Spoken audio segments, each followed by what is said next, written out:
کہ شادی کرنے سے پہلے یہ سوچ لینا کہ بیوی سے شادی کر رہے ہو یا آنے والی نسلوں کی ماں سے شادی کر رہے ہو۔ جنگ صفین میں مولا نے اپنے بیٹے محمد حنفیہ کو حکم دیا، محمد پلٹ دے صفوں کو، پلٹ دے بنی امیہ کی استاقوں کی دیواروں کو، توڑ دے ان کے حصار کو اور سزا دے ان کی جرت کو۔ محمد حنفیہ آگے بڑھے، ادھر سے ظلم کا ساون برس گیا، تیروں کی بارش چھا گئی چاروں طرف۔ محمد کے قدم اکھڑ گئے، پیچھے آ گئے۔ پھر علی نے للکارا، محمد حملہ کر دے۔ انہوں نے حملہ تو کیا، مگر پھر اتنی شدت کے تیروں کی بارش ہوئی کہ محمد کے قدم اکھڑ گئے۔ تیسری مرتبہ حکم دیا، پھر بیٹا پلٹ آیا۔ 3 بار کافی تھا۔ علی نے محمد کی تلوار اپنے قبضے میں لی، تلوار کے پیچھے کا مٹ محمد کی کمر میں مارا۔ ایک جملہ کہا تاریخی، یہ تیرے ماں کی دودھ کی تاثیر کا اثر ہے، یہ تیرے ماں کی دودھ کی تاثیر کا اثر ہے۔ لیکن مولا، دودھ کی تاثیر کا اثر تو اپنی جگہ پر ہو گیا، ہر سائیڈ ایفیکٹ کے لیے مسئلہ ہوتا ہے۔ کوئی دوا حکیم تجویز کرے یا ڈاکٹر تجویز کرے، دوا اپنی جگہ پر اثر رکھتی ہے، مگر سائیڈ ایفیکٹ اس کو دور کر دیتا ہے۔ کوئی دوا ایسی ہو جس کا سائیڈ ایفیکٹ ہی نہ ہو یا اس کا کوئی علاج نہ ہو تو وہ دوا ڈاکٹر کبھی نہیں دیتا جس کا مسئلہ موجود نہ ہو۔ محمد پلٹ آئے، جملہ محمد پلٹ آئے، ماں کے دودھ کی تاثیر کا اثر، یعنی علی کے لہو کے لیے بھی ظرف معتبر کی ضرورت پڑتی ہے کہ مانے ہو۔ یہ آنے والی نسلوں کے لیے ہدایت تھی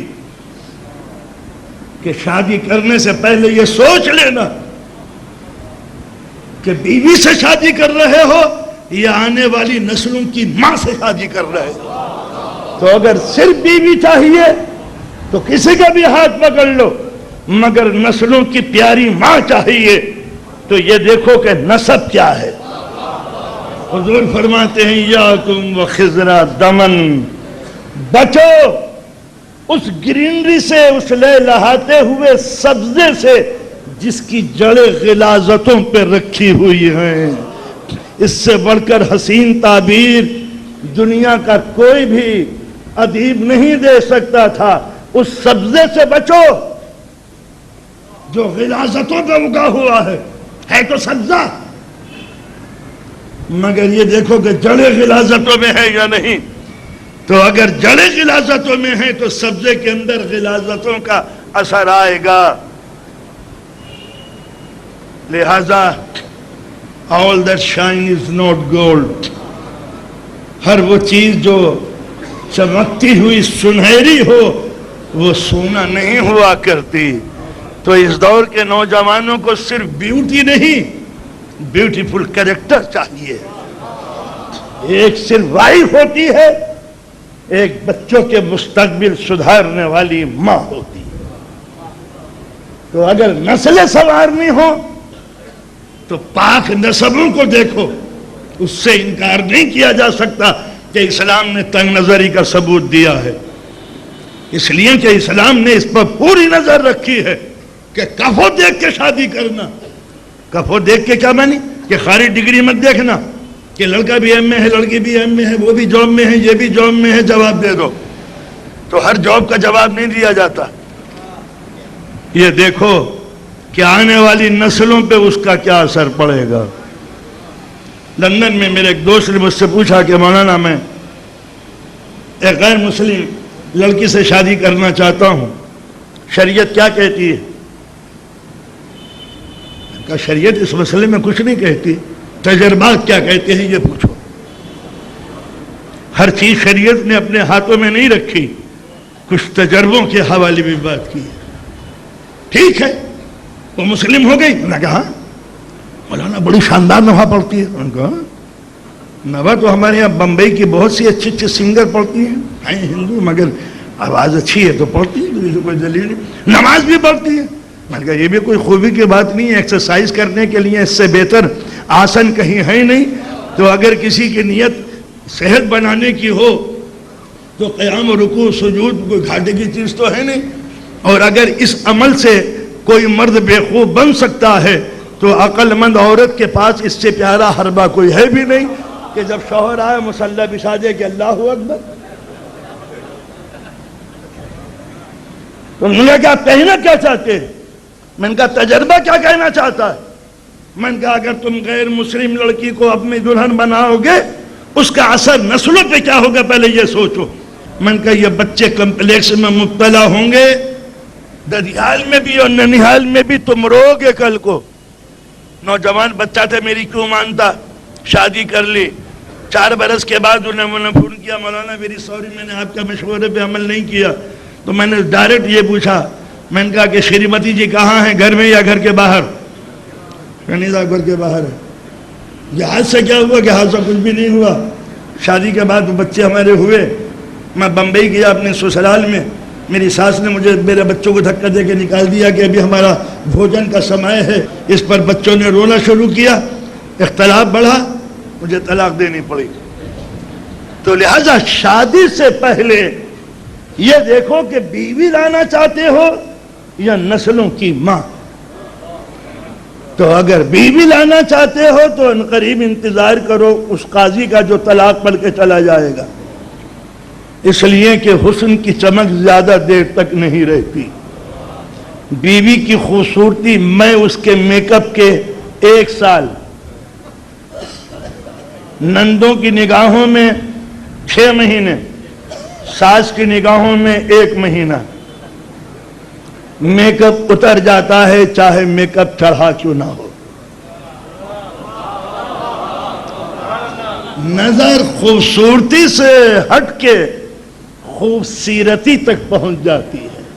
آملیٹ کیسا بناتی ہے؟ انہوں نے کہا آملیٹ نہیں بنتا، سوپ تو بنا لیتی ہوگی. میں جب کراچی آیا تو ایک جگہ لکھا ہوا تھا گائے سوپ، میں نے سمجھا سوپ. اب میں نے کہا یہ گائے کا سوپ کہاں سے ملتا ہے؟ میں نے کہا صاحب سوپ نہیں ہے، سوپ ہے. میں نے کہا اچھا ہے، یہ بھوک نہیں مٹاتا، میل مٹاتا ہے. تو لہذا ماں کے دودھ کی تاثیر اپنی جگہ پر، لہذا شادی کرنے سے پہلے نسلوں کو دیکھو، یہ تاثیریں اپنی جگہ پر آتی ہیں.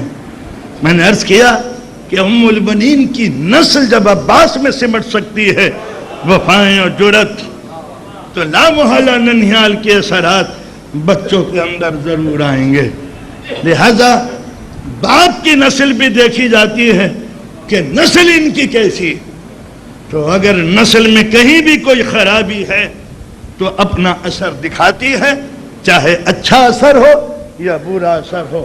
صحابی رسول ہیں، مسجد رسول بھری ہوئی ہے، تمام اطراف میں صحابہ کرام بیٹھے ہوئے ہیں. ایک بیچاری عورت ایک چھوٹے سے بچے کو لیے ہوئے روتی چیختی، نبی کے بزم میں آئی، نبی کے پہلو میں بیٹھ گئی، مجھے پناہ دیجئے حضور، مار جائے گا یہ مجھے. پیچھے ہاتھوں میں صحابی تلوار کھینچے ہوئے، آج زندہ نہیں چھوڑوں گا حضور، ہٹ جائیے سامنے سے، مار ڈالوں گا، گلا دبا دوں گا. یہ کرے بھی کیا ہوا؟ اب غصہ تو پھر غصہ ہی ہے، چاہے صحابی کا ہو یا کسی کا بھی ہو، مار ڈالوں گا اسے. انہوں نے کہا ہاں تو اچھی ہے، ارادہ برا نہیں ہے، مگر سبب کیا ہے؟ کیوں سبب؟ حضور اس کی گود میں جو بچہ فرمان پڑھ رہا ہے اس کو دیکھیے، پہلے مجھے دیکھیے. So nice and so beautiful, looking smart or not, رسول اللہ علیہ وسلم اچھا ہوں یا نہیں؟ ٹھیک تو ہو. اس بچے کو دیکھیے، کم بخت کالا بھبو کا جنک. حضور something wrong. میرا بچہ یہ کیسے ہو سکتا ہے؟ کم بخت کالا، بالکل حبشی غلام، بڑی صورت کا. دیکھا نا، اور بچے کو دیکھا حضور نے، مسکرائے. سیرتوں کا پڑھنے والا رسول سیرتوں میں کیا جاتا ہے؟ بچے کو دیکھ کے مسکرائے. ارے میاں تم نے اپنے 18ویں دادا کو دیکھا ہے؟ 18ویں دادا کو؟ حضور وہ جو 2 نسل والا دادا وہ نہیں دیکھا؟ 18واں دادا نہیں دیکھا میں نے. انہوں نے کہا مرحوم بالکل ایسے ہی تھے جیسے یہ تمہارا بچہ ہے. یہ سچا صحابی تھا، سچا، نبی کے کہنے پہ یقین کر لیا کہ نبی کو اگر علم غیب نہ ہوتا تو انکار کر بیٹھتا۔ سچا صحابی کبھی نبی کی فضیلت کا منکر نہیں ہوتا۔ قربان ہو جائیں ہمارے ماں باپ ایسے صحابہ کرام کی عظمتوں پر جن کی تصدیق نے اسلام کی آبرو رکھ لی۔ کیا نقصان ہے جی؟ 18 دادا تمہارے اس جیسے تھے تو معلوم ہوتا ہے کہ عصمت کی نظر اگر ماضی پہ پڑے تو 18 نسلیں پڑھ سکتی ہیں، پھر علی کی ذوالفقار نابینا نہیں ہے جو 7 نسلوں کو نہ پڑھ سکے۔